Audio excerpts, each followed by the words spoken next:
Before I forget, I just wanted to add one thing to the idea that this is childlike.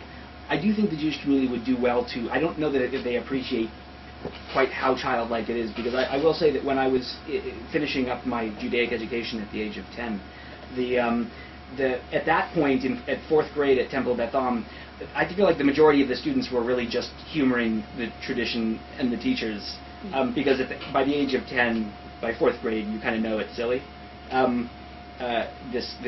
You know, at least the way it's being presented to you. Maybe if they'd gone with, you know, some of the more sophisticated streams in the tradition. But yeah, by then we just thought the adults were kind of jokers, and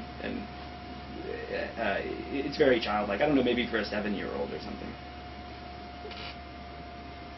That's not an insult. I never insult the people who they're intellectually, profound, sensitive, formidable people who are deeply, orthodox and who believe this is the word of God. I'm not insulting anyone's intelligence, but for whatever reason, people raised in a modern context, I don't know. Actually, I don't know. All I can tell you is that in 4th grade at the Temple Beth Am, we just thought it was silly at that point. Okay, you get to sit on the pillows now. Okay. I get to sit next to the beauteous professor. Okay. So I had a thought, unless anyone else wants to jump in with a thought. Verse 29, chapter 29, verse 18.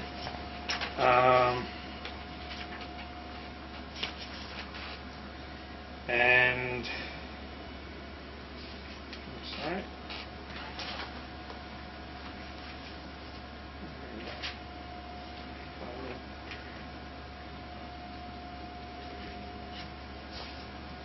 It's kind of cosmic that we got 29:18 in Deuteronomy today, considering what happened with you today. It's it's almost perfect, isn't it? Right. Actually, I meant 29:18. Yeah, that's what I meant. It talks about walking as your heart sees fit, and this is from the Art Scroll commentary. Rambam interprets the verse as warning that people should control their desires before they are overcome with lust, because once they give in to curiosity to savor the forbidden, the craving becomes stronger and stronger till it requires ever newer and more exotic perversions to satisfy it. Thus, the sense of the verse is that someone should beware of creeping addiction to sin, for if he sins when he is watered, i.e. without a strong desire, those sins will be supplemented by a more serious degree of sin, those committed out of a thirst for stronger stimulation and more intense pleasure. Now, I believe in sin, and I think this really hits what sin is for me. I'm thinking of one particular type of sin, which anyone who's listening and is male is thinking about it. But I think he nails it. I think that is what sin is. You want to try a little, and you get to liking that taste. I think it's like sleeping around. You start sleeping around, and it is a high unlike any other highs, for me anyway. I would rather have that high than any other high in the world. Right. Seduce a new woman, the fall of her hair on the pillow, possession of a new body. To me, that transcends any other pleasure in the world. And this is exactly, and it's addictive, and you never can get enough, and the more you get of it, the more you want it.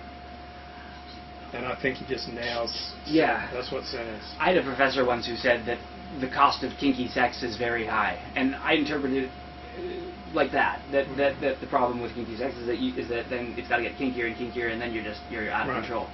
I think that that can be true, but I don't know. I feel like, first of all, that kind of addictive personality, and I understand it. I'm the one chain smoking unfiltered Camel cigarettes, but the question is, what are you? You can address the question of, okay, why is it that I need this so badly? What is it that I'm getting out of this? And I think there are answers to those questions. Yeah, it's not just a moral question. It's also a psychological question. I think the answer to how one deals with those sorts of things, and how I've taken vices of my own in the past, is by exactly what it's telling you not to do. Identifying the will of your own heart involves hard work and internal and serious introspection. I think, look, and I worked with a lot of people who were heroin addicts, and the ones who could kick it were who understood what they got out of it and how they could then protect themselves from that behavior. So I think that you're right. There's truth in what he's saying because that's how it works. A lot of Yeah, times. I mean, I think this must be what it'd be like for alcoholics and drug addicts. But they're disarming us. Then they're taking away the tools by which we can conquer those needs to begin with.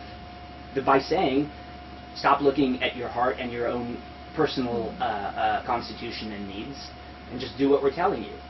Well, that's not the route to self-control. The route to self-control should come from within. Absolutely. Yeah, because that kind of thinking, that just leads to repression and Repression is performance. Yeah. I mean, you're performing a certain lifestyle outside of the home. Well, it's going back to the other thing, but then you're doing something else. I think it forces people to hide things because it doesn't give them the skills or tools to deal, or the permission to really deal with it, and so they just hide it. Or you can... Maybe repression was the wrong word. Or you can treat them like a dog, like a Pavlovian dog, and you can say, okay, this is what your need is, and let's say I've got a kinky sex problem and I want to kick it. So I go to a community that really punishes people who are into some kind of sex. Okay, well then I'm saying, okay, I can't handle this myself, so I'm going to get someone who will smack me each time I do it, and then I'll be scared, and so I won't do it. But that's not self-control, that's submission. Self-control is being capable of making the decision not to because you don't want to anymore. And which is better? I mean, for me, that's... And which is better? To do something because you think it is right, or to do something because the Torah says it's right? Well, if there's something that you don't want to be doing, I would think it's vastly preferable to do it because you're capable of choosing not to do it anymore than to have someone beat you until you stop. What do you think? You think it's better to do something because you think it's right, or it's better to do something because the Torah says it's right? I'm reluctant to say it's better to do something because I think it's right, because I'm selfish. People are selfish. People interpret based on their own needs and desires. So if you're doing that as an individual, there is a danger in that. I mean, I think it has to be part of a discussion. It's got to be part of a dialogue, which is where community comes in and can be beneficial, important, useful. I don't know. Yeah, other people's experiences is always insightful and useful as a point of reference. Right. But not because they're going to pick up a stick and smack you across the face. face. Exactly. Right. Exactly. Yeah. In chapter 29, verse 25, at the end verse, it talks about gods that God did not apportion to the Israelites. So I'm thinking, well, maybe God apportioned Jesus to the Goyim. Wait, this is 29:25? Yeah. Interesting. Yeah. Well, Franz Rosenzweig said the same thing, I think. Right. Yeah. Yeah, it's not original with me, but so on. Well, no, but people don't say it. Yeah. But like he's going off, Moses is going off on the Israelites for prostrating themselves to gods that were not given to them.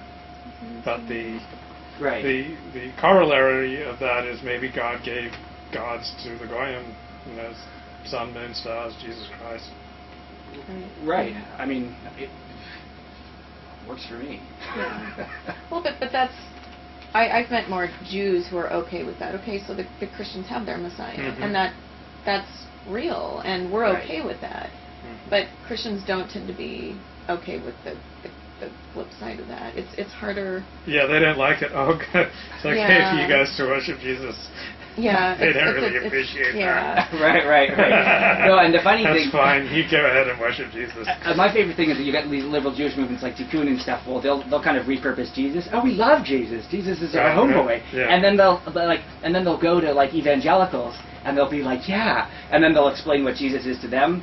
And then and they think that the evangelicals are going to like them for it. And evangelicals are like, Jesus, man. Like, keep your fucking hands off my God. They don't say that, but it's like it's just a different thing altogether. But that's an interesting verse, actually.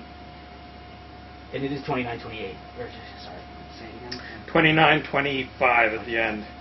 God said He did not apportion to them. That's when they had not experienced. That's interesting because it resists that exclusionary kind of rhetoric, right? It resists that this is the one God, the only God kind of thinking. I mean, if we're to take it at face value. Yeah, He had not allotted. And this to is them. Totally authentic to Judaism. I mean, this is the Jewish attitude. Yeah. You want to worship God through Jesus. Jews don't proselytize. We're not out there saying you're going to go to hell unless you